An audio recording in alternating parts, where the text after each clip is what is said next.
Hey, Eugene here from SparksFlameMedia.com, bringing you the best tips, tools, and strategies for reaching more customers using digital media. In this video, you'll learn about the business model canvas, how to design a business model, and have the business model canvas explained fully. This video will give you a business model canvas example. It's going to be so comprehensive, you're not going to need another business model tutorial ever again. And if you stay till the end, you'll successfully be able to build a business model canvas presentation for any business, for your current online, offline business, for a customer, any business. Even if you're a beginner or an experienced business person, you can use this business model for selling online or offline. So let's head over to one of my favorite tools, and that tool is going to be the business model canvas. And the business model canvas is something that the guys and girls at Strategyzer have developed. It's something that I've used extensively in the past, and it's what we're going to use today to go ahead and plot out the various aspects of our online clothing store. Now, let's go ahead and get started. Customer segments. Your customer segments. Pretty simple to think about, but it is whether or not you're going to sell to males or females, or both, men, women, or children, or all of them. What about different races, or age groups, or cultural affiliations, and so forth? Are you going to sell locally in your own market? Are you going to sell globally? Hey, you could sell to everyone as well. You could sell across multiple geographies. Are you going to go ahead and sell clothing inside of the casual sector, or the formal sector, or a particular niche inside of those?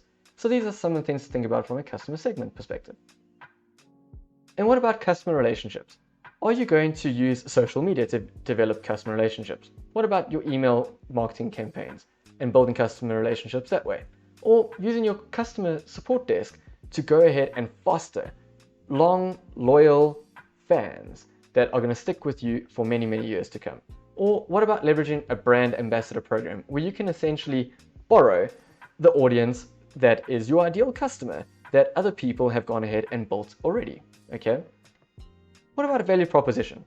Could you go ahead and set up a value proposition that is unique and different from a product perspective? For example, is your product manufactured in a unique way? Have you gone and upcycled or recycled materials and created unique clothing that no one else is currently selling in the market? What about your pricing? Are you going to be expensive? Are you going to be cheap? Are you going to sell affordable quality clothing? You know, what is their price and product mix going to look like in terms of your value proposition? Are you going to attach your brand to a particular cause or multiple causes? For example, are you going to go and support a certain charity because they go ahead and they do something really amazing that is close to your heart, or maybe close to the hearts of your desired customer, right? Because remember that if you could go ahead and contribute to a charity, your brand is now a force for good, but their customers could potentially be your customers, okay? Do you have exclusive intellectual property or licensing agreements? Can you, for example, go ahead and sell Marvel or DC Comics type of trademarked products? What about how you source your products and you distribute your products? Can you do it in a way that gives you a leg up over your competition? Public service announcement. I hope you don't mind, but I'm going to try and over deliver even more for you. So here's a golden nugget for you.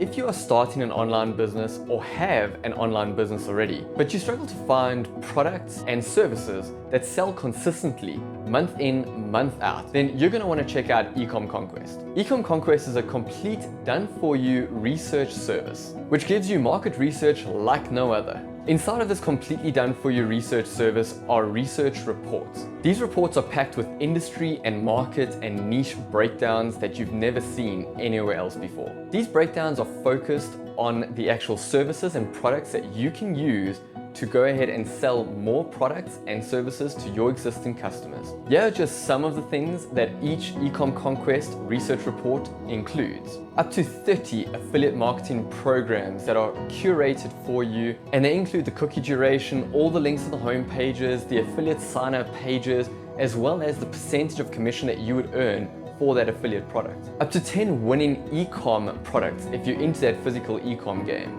Ad copy ideas for your physical winning products, as well as subscription business model ideas for you to be able to go ahead and create a complete business where people pay you every single month and you have predictable revenue coming in. We share with you cause marketing partners, as well as what that payday could look like if you ever had to flip your e-com business, right? As well as 2 courses.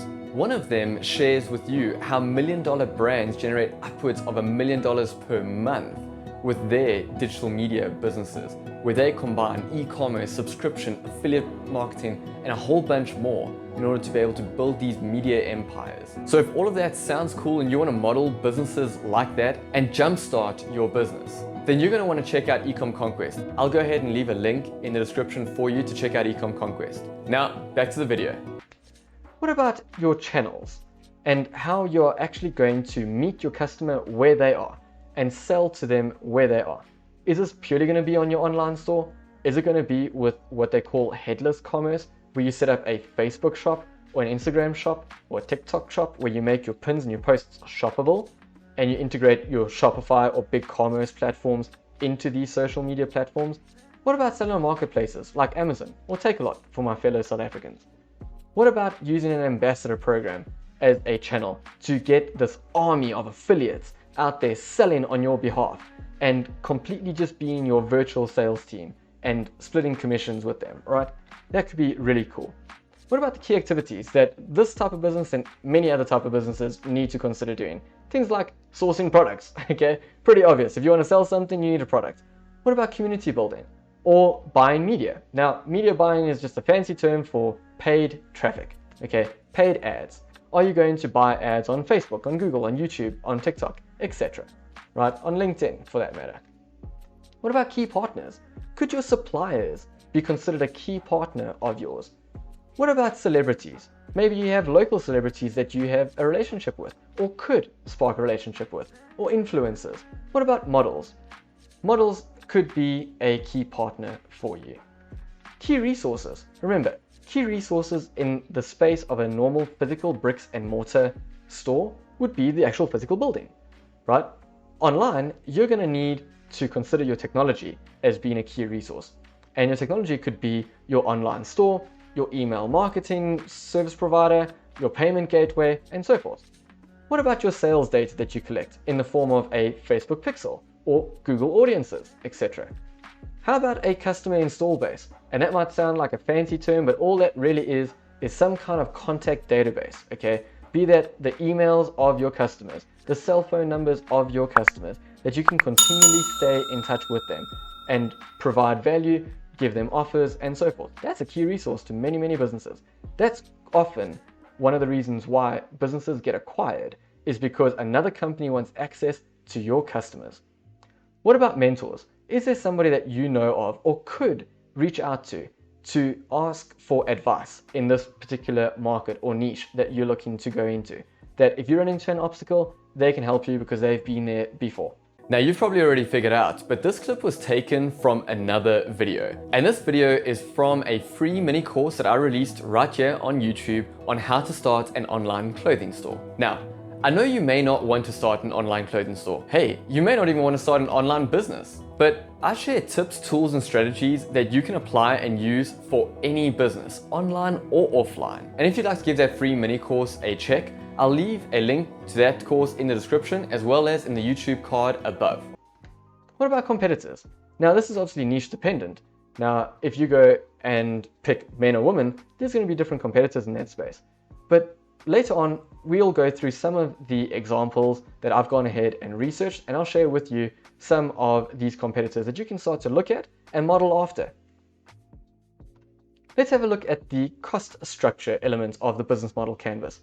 Now, cost structure is very important. Many people don't even do this before they start any business. They just think online business is really easy. Starting an online store is really easy. I'm just going to build something and it's going to make money for me. And as easy as that is, it's not as simple as it sounds, because you need to treat it like a real business. And this is going to come in the form of the costs for your staff, your paid advertising, or creating content, or legal fees. And legal fees could come in the forms of supplier agreements or model release notes for your online clothing store. Or it could be setting up your business and actually getting incorporated. This could be many, many types of costs that you need to consider in the beginning. What about the revenue streams? Now you're probably going, Eugene, that's pretty obvious. It's an online clothing store. I'm going to make revenue and sales through selling clothing? Yes. So as much as you're right, I'd like to ask you to consider some other things. Remember that you could sell clothing, but you could also sell accessories. As well as selling accessories, you could sell a subscription service or access to a private members community where people discuss and show new fashion trends and clothing and stuff like that. Or they pay you a monthly subscription, very similar to like Amazon Prime, to get products with speedy delivery and shipment or at a higher discount, for example. So those could be revenue streams you could consider. Here's two things that many people do not consider when they are trying to build any type of business, and that is the social and environmental cost. Many people don't think about the impact that their business is going to cause on the environment. They have this attitude that it's not going to be my problem, it's going to be the problem of my children's children's children's children. Now, as much as that may be true, I still like to be a conscious business, right? A socially conscious, environmentally conscious business. Now, this lends itself in this particular case to how will my clothing be produced? How will it be shipped and sourced? How will I discard of old clothing? How will my customers discard of old clothing? You don't really know the answer to that question, but if your clothing is made of some kind of biodegradable, recyclable material, then at least you know you're doing a good thing for the environment at the same time. What about your social and environmental benefit? Your business should be a force for good. Now, your business in this particular case could be that you ethically source products. You pay fair trade wages and value for the products that you buy. What about giving back to a cause? You know, a percentage of profits goes towards X, Y, or Z charity. Now, that generally could be tied into your value proposition and not for you to do it in a manipulative or unethical way. I mean, build this into the fabric of your brand, because it's being said that millennials, especially now, are a lot more conscious in terms of their consumerism, and they will often buy from a brand that has a cause attached to it, which is really, really exciting to know of. Now, this is pretty much the business model canvas. Very simple, and it can be your business plan on one sheet.